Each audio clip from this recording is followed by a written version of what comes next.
Hi viewers, நாம் இன்னைக்கு பார்க்க போகிற லெசன் சுவாமிக்கு தாதி அப்படின்னா சுவாமிஸ் கிராண்ட் மதர். இப்போ நம்ம லெசன் பார்ப்போம். சிட்டிங் ரூம், அதாவது லிவிங் ரூமுக்கும் டைனிங் ரூமுக்கும் நடுவில் காற்றே இல்லாத இருட்டாக இருக்கிற நடப்பாதையில் ஒரு மூடிய மறைவில் சுவாமிநாதனோட பாட்டி கொஞ்சம் திங்ஸோடு ஸ்டே பண்ணிட்டு இருந்தாங்க. அவங்களோட திங்ஸ் என்னென்னு சொல்லியிருக்காங்க, நாம் அதை பார்ப்போம்.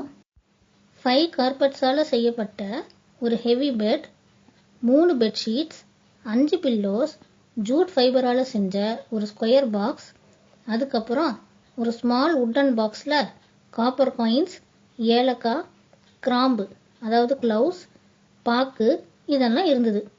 நைட்டு டின்னருக்கு அப்புறம் சுவாமிநாதன் அவங்க பாட்டி மடி மேலே வந்து படுத்துப்பான். கிராம்பு ஏலக்காய் வாசனை நிறைந்த என்விரான்மெண்ட்டில் அவன் மிகவும் மகிழ்ச்சியாக இருந்தான், பாதுகாப்பாகவும் உணர்ந்தான்.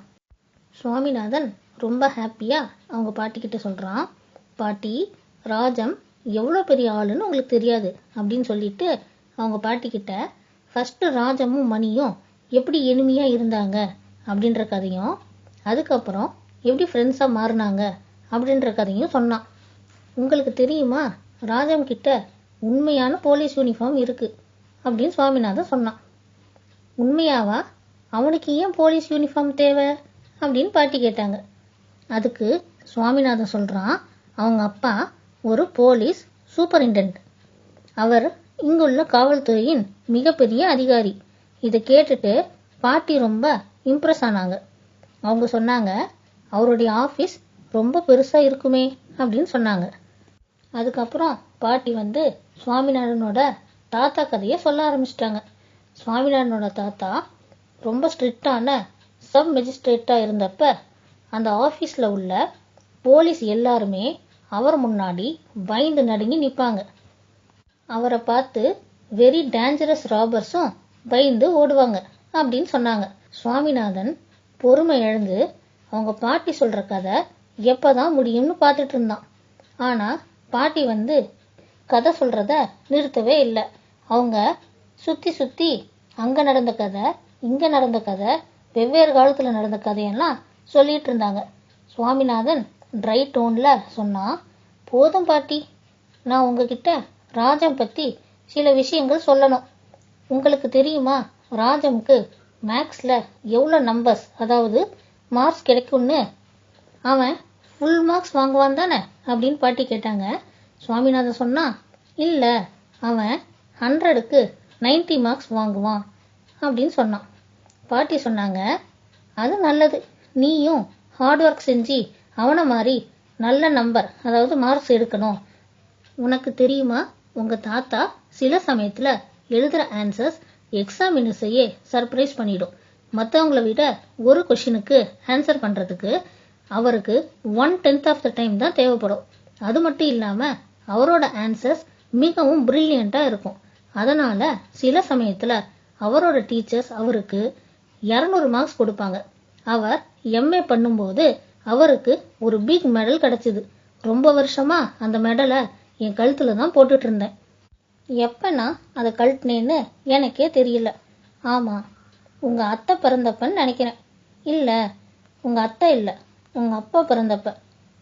இப்போ தான் எனக்கு ஞாபகம் வருது. அப்போ குழந்தை வந்து வெறும் 10 நாள் குழந்தை தான். இல்லை, நான் முன்னாடி தான் கரெக்டாக சொன்னேன். உங்கள் அப்பா இல்லை, உங்கள் அத்தை தான் பிறந்தாங்க. உனக்கு தெரியுமா, அந்த மெடல் இப்போ எங்கே இருக்குன்னு? நான் வந்து அந்த மெடலை உங்கள் அத்தைக்கிட்ட தான் கொடுத்தேன். ஆனால் அந்த முட்டாள் வந்து அந்த மெடலை மெல்ட் பண்ணி 4 பேங்கிள் செஞ்சிட்டா.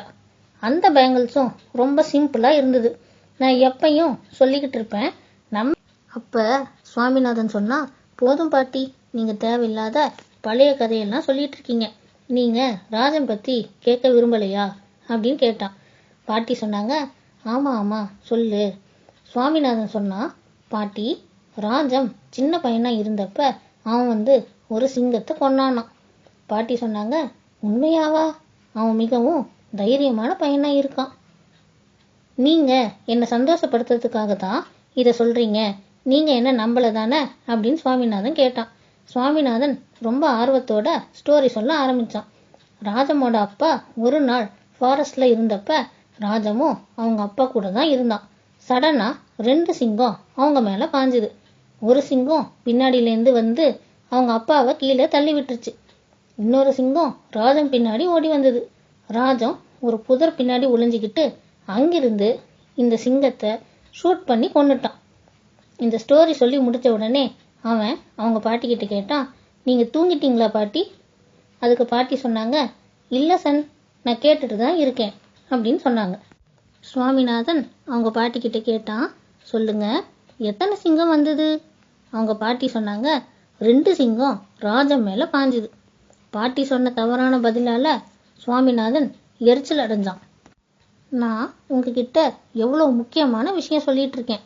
நீங்கள் தூக்கத்தில் எதையோ கற்பனை செஞ்சுட்டு தப்பாக ஆன்சர் பண்ணுறீங்க. இப்போ நான் உங்ககிட்ட எதுவும் சொல்ல மாட்டேன். எனக்கு தெரியும் நீங்கள் ஏன் இப்படி பண்ணுறீங்கன்னு. உங்களுக்கு ராஜம்மை பிடிக்காது, அதனால தான் நீங்கள் இப்படி பண்ணுறீங்க அப்படின்னு சுவாமிநாதன் சொன்னான். பாட்டி மிகுந்த நம்பிக்கையோடு சொன்னாங்க, இல்லை இல்லை, அவன் மிகவும் கியூட் பாய். அவங்க இன்னும் ராஜம்மை பார்த்தது கூட இல்லை. இதை கேட்டவுடன் சுவாமிநாதன் ரொம்ப ஹாப்பி ஆகிட்டான். ஆனால் அடுத்த செகண்டே அவன் மனசில் இன்னொரு டவுட்டு வந்தது. பாட்டி, நான் சொன்ன சிங்கத்தோட கதை மேலே உங்களுக்கு நம்பிக்கை வரல தானே அப்படின்னு சுவாமிநாதன் அவங்க பாட்டிக்கிட்ட கேட்டான். பாட்டி ஸ்வீட் டோனில் சொல்கிறாங்க, நான் நீ சொன்ன ஒவ்வொரு வார்த்தையும் நம்புகிறேன். இதை கேட்டுட்டு சுவாமிநாதன் ரொம்ப ஹாப்பி ஆகிட்டான். ஆனால் கூடவே ஒரு வார்த்தையை எச்சரித்தான். நீங்கள் பொய் சொன்னீங்கன்னா ராஜம் உங்களை ஷூட் பண்ணிடுவான். பாட்டி அவனுக்கு சப்போர்ட் பண்ணிட்டு ஹரிஷ்சந்தரோட கதையை சொல்ல ஆரம்பிச்சிட்டாங்க. ஹரிஷ்சந்தர் அவரோட ப்ராமிஸை காப்பாற்றுறதுக்காக அவருடைய த்ரான், அதாவது அரியணை, ஒய்ஃப் மற்றும் சைல்டை இழந்துட்டாரு. அவர் ஃபைனலாக எல்லாவற்றையும் திரும்ப பெற்றுறாரு. பாட்டி பாதி கதை தான் சொன்னாங்க. ஆனால் சுவாமிநாதனோட கொரட்டை சவுண்ட் கேட்க ஆரம்பிச்சிருச்சு. பாட்டியும் நிறுத்தி நிறுத்தி கதை சொல்லிட்டு இருந்தாங்க. அதுக்கப்புறம் அவங்களும் தூங்கிட்டாங்க. இது வரைக்கும் நம்ம பார்த்தது ஒரு பியூட்டிஃபுல்லான லெசன், சுவாமிக்கு தாதி. இதில் நம்ம என்ன பார்த்தோன்னா, சுவாமியும் அவங்க கிராண்ட் மதரும் என்னென்ன கதைலாம் சொன்னாங்க அப்படின்றத பார்த்தோம். இந்த லெசனை பற்றி ஏதாவது டவுட்ஸ் இருந்தால் கேளுங்க. உங்களோட கமெண்ட்ஸை கமெண்ட் செக்ஷனில் லீவ் பண்ணுங்கள். இந்த வீடியோ பிடிச்சிருந்தா லைக் பண்ணுங்கள், ஷேர் பண்ணுங்கள், சப்ஸ்கிரைப் பண்ணுங்கள்.